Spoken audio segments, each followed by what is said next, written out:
ઉમેશભાઈ, ખાસ કરીને કોંગ્રેસનો સપોર્ટ લઈને આજે મીટિંગ યોજાઈ, કેવા મુદ્દાઓ લઈને પ્રજામાં જશો? આજે માનનીય જિલ્લા અધ્યક્ષના અધ્યક્ષ સ્થાને સર્કિટ હાઉસ ખાતે આજે અમારી કોંગ્રેસના બધા આગેવાનોની આજે સંકલન મિટિંગ ગોઠવાની છે.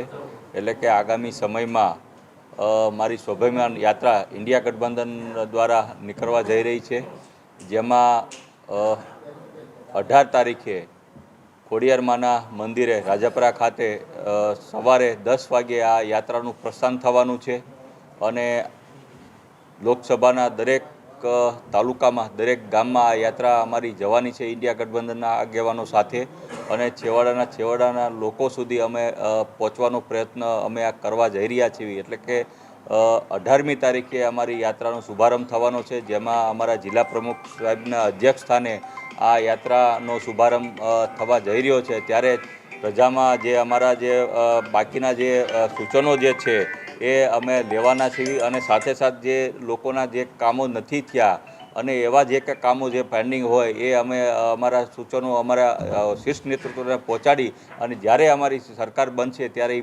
પ્રજાલક્ષી કામો અમે પૂરા કરવા જઈ રહ્યા છીએ.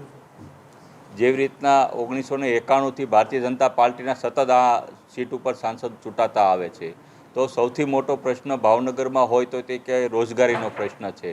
જ્યારે કૃષ્ણકુમારસિંહજી જેનું શાસન હતું, જ્યારે ખાસ કરીને આપણે ભાવનગરમાં, ત્યારે તમે જોયું હશે કે ભાવનગરથી અનેક દેશો સાથે વેપારો થતા હતા બંદરો દ્વારા.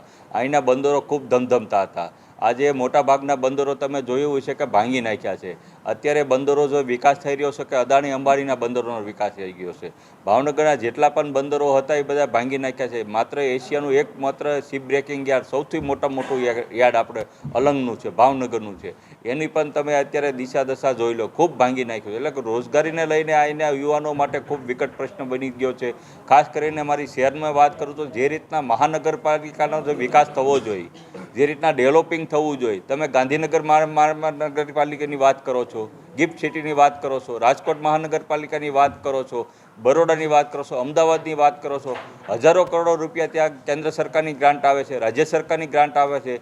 મારી ભાવનગરની જ મહાનગરપાલિકા એવી છે કે એની યારે ભેદભાવ નીતિ રાખવામાં આવે છે. આજે પણ મારા ભાવનગરના અનેક એવા વોર્ડ છે કે લોકોને 8-10 દિવસો પાણી પણ નથી પહોંચાડી શકતા. એટલે કે ભાવનગરની જનતા સાથે જે મૂળભૂત સુવિધા આપવામાં પણ ખૂબ અન્યાય કર્યો છે, રોજગારી આપવામાં પણ અન્યાય કર્યો છે. ખાસ કરીને સરકારી શિક્ષણમાં જે વાત કરીએ, એક પણ સારી સરકારી સ્કૂલ મારી ભાવનગરમાં નથી. મારા દરિયાકાંઠાના જે કાંઈ ગામો છે, મીઠી વીવડી હોય, સત્તાનપર હોય, આ બાજુના ગામડાઓ જોઈ લો, એક પણ સાયન્સ કોલેજ હજી નથી આપવામાં આવી.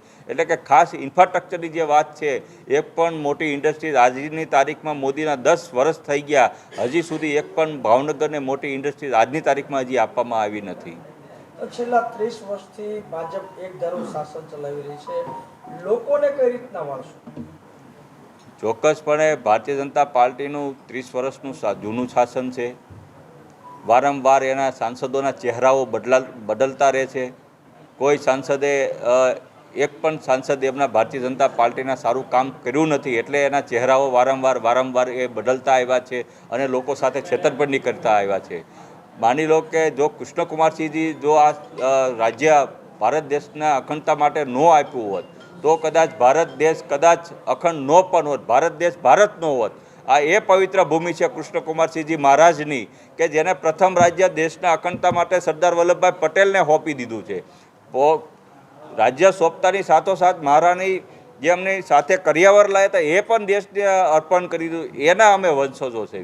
પણ આ જે કુશાસનો ભારતીય જનતા પાર્ટીના ડબલ એન્જિનની સરકાર, મોદી સાહેબની સરકાર જે રીતના ભાવનગરની જનતા સાથે અન્યાય કર્યો છે, એ અન્યાયમાં કારણે 30 વર્ષ અન્ય જિલ્લાની સરખામણીમાં ભાવનગર ખૂબ જ પાછળ રહી ગયું છે. એટલે કે ઇન્ફ્રાસ્ટ્રક્ચરની ખૂબ જરૂર છે. અને સાથોસાથ જે કામો અત્યાર સુધી ભારતીય જનતા પાર્ટી નથી કરી શકી, ભાવનગરમાં માત્ર એક એરપોર્ટ છે જે નાઇટ વિઝન એરપોર્ટ છે. આજે પણ ભારતીય જનતા પાર્ટીનું 10 વર્ષનું શાસન છે, નાઇટ વિઝન એરપોર્ટ હોવા છતાં ઇન્ટરનેશનલ એરપોર્ટનું હજી દરજ્જો નથી અપાવી શક્યું ભારતીય જનતા પાર્ટીમાં. એરપોર્ટની જગ્યા છોડો, પણ આપણું રેલવે સ્ટેશન પણ આધુનિક નથી કરી શક્યું. અન્ય જગ્યાએ વંદે ભારત ટ્રેન આપે છે, ભાવનગરને આજે પણ એક પણ વંદે ભારત ટ્રેન નથી આપવામાં આવી. એટલે કે ભાવનગરની જનતા સાથે ભારતીય જનતા પાર્ટી ખૂબ અન્યાય કરી રહી છે. મત લેવા પૂરતો ઉપયોગ મારી ભાવનગરની ભોળી જનતાનો કરે છે, જ્યારે આપવાની વાત હોય ત્યારે ભાવનગરની જનતા સાથે અન્યાય કરી રહી છે.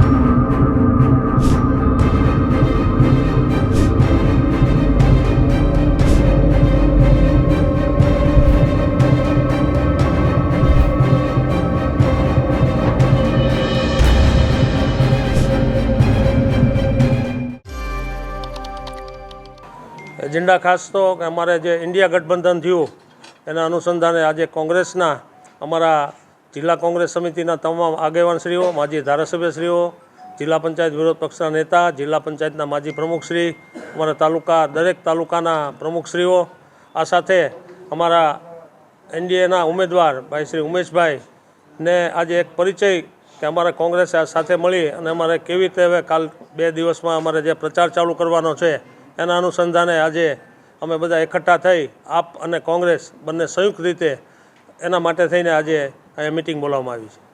ખાસ કરીને જે રીતના કાર્યક્રમો ઘડાઈ રહ્યા છે એમની લઈને આગામી રણનીતિ શું રહેશે? રણનીતિ અમે હમણાં નક્કી કરશું. અમારે કોંગ્રેસના બધા અમારા આખા જિલ્લાના તમામ આગેવાનો અહીંયા આવ્યા છે ત્યારે કે હવે ભાઈ આપણા ઉમેદવાર ઉમેશભાઈ જે રીતે રણનીતિ કહે એ રીતે અમે સંયુક્ત રીતે એનો અમલ કરી અને છેક છેવાડાના ગામડા સુધી એને અમે પહોંચાડશું. જે લોકો અત્યાર સુધી કોંગ્રેસ સાથે રહ્યા છે એને કઈ રીતના તમે આપના ઉમેદવારને મત આપવા માટે તેને પ્રેરિત કરશો? ના, એવું કોંગ્રેસના રહ્યા છે એવું નથી. જ્યારે ઇન્ડિયા ગઠબંધન થયું હોય તો કોઈ સીટ એમને જાય, કોઈ સીટ અમારે આવે. ત્યાં એમના પાર્ટીના જે હોય કાર્યકરો કે પછી અમારી પાર્ટીના અહીંયા કાર્યકરો હોય, બંને સાથે મળીને સંયુક્ત રીતે કામ કરવાનું છે.